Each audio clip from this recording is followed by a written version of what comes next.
ጤና ይስጥልኝ። ይህ የግሎባል ዴይሊ ኒውስ ፕሮግራማችን ነው። እኔ ቤቲ ነኝ።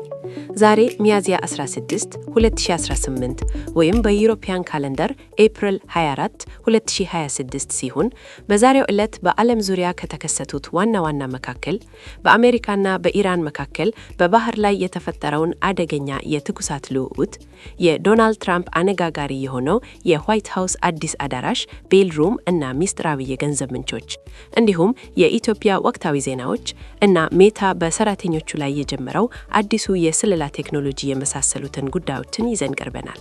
አብራችሁን ቆዩ።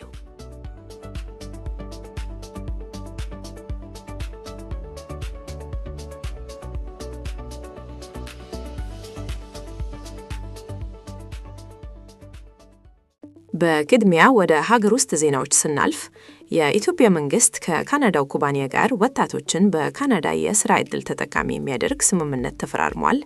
በሌላ በኩል የትግራይ ጊዜያዊ አስተዳደር ፕሬዝዳንት የስልጣን ዘመን መራዘሙን ተከትሎ ውዝግቦች ተነስተዋል። ከዚህም ጋር ተያይዞ በዋና ከተማዋ አዲስ አበባ የፋሲካ በዓልን ዋዜማ ተከትሎ የነዳጅ እጥረት የትራንስፖርት ችግር ፈጥሯል። ወረድ ብለን ከተናውን ስንመለከት 110,000 የደቡብ ሱዳን ስደተኞች ወደ ኢትዮጵያ የገቡ ሲሆን በሱዳን ያለው ጦርነትም 3ኛ ዓመቱን አስቆጥሯል።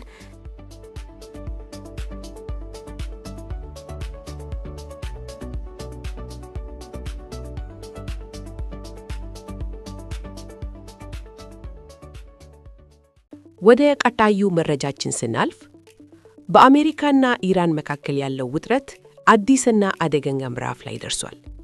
የዛሬው ዩኤስ ኢራን ሲዝፋየር ኤንድ ብሎኬጅ አፕዴት እንደሚያሳየው የአሜሪካ ማዕቀብ ጥሰው የኢራንን ነዳጅ የገዙ ቱስካና ማጀስቲክ ኤክስ የተባሉ ሁለት የንግድ መርከቦች በኦማን ባህርና በህንድ ውቅያኖስ ላይ በአሜሪካ የቁጥጥር ስር መዋላቸውን ተከትሎ ኢራንም በበቀል በሆርሙዝ ስትሬት ሁለት የንግድ መርከቦችን ለቁጥጥር ስር አውላለች። የኢራን ጦር IRGC MSC ፍራንቸስካና ኤፓሚኖንዳስ የተባሉትን መርከቦች ፈቃድ አልነበራቸውም በሚል ሰበብ ነው። በዚህ የተነሳ በፓኪስታን ሊደረግ የታሰበው የሰላም ድርድርም አደጋ ላይ ወድቋል።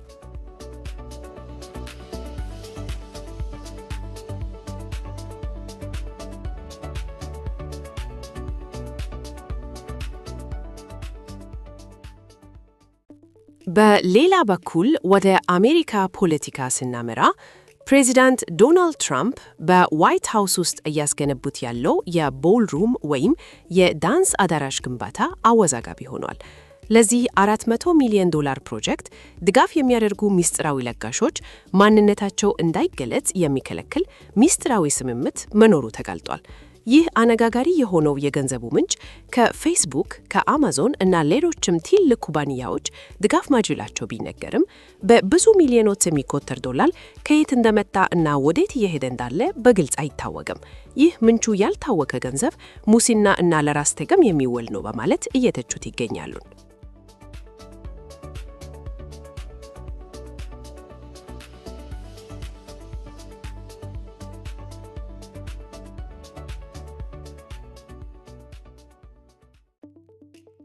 በመጨረሻም ወደ ቴክኖሎጂው ዘርፍ ስናመራ የፌስቡክ፣ የኢንስታግራም እና የዋትስአፕ አስተዳዳሪ ሆኖ ሜታ አዲስ በጀመረው የኤአይ ስልጠና ምክንያት ከሰራተኞቹ ጋር ከፍተኛ ውዝግብ ውስጥ ገብቷል።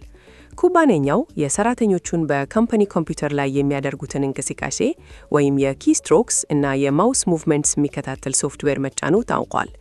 ይህ እርምጃ የሰራተኞችን የፕራይቬሲ መብትን የሚጥስ ነው ተብሎ ከፍተኛ ተቃውሞ እያስነሳ ሲሆን ሜታ በበኩሉ ይህን የሚያደርገው የኤአይ ሞዴሎችን ለማሰልጠን ብቻ እንደሆነ እና የፕራይቬሲ መብትን በማይነካ መልኩ መዘርጋቱን ገልጿል።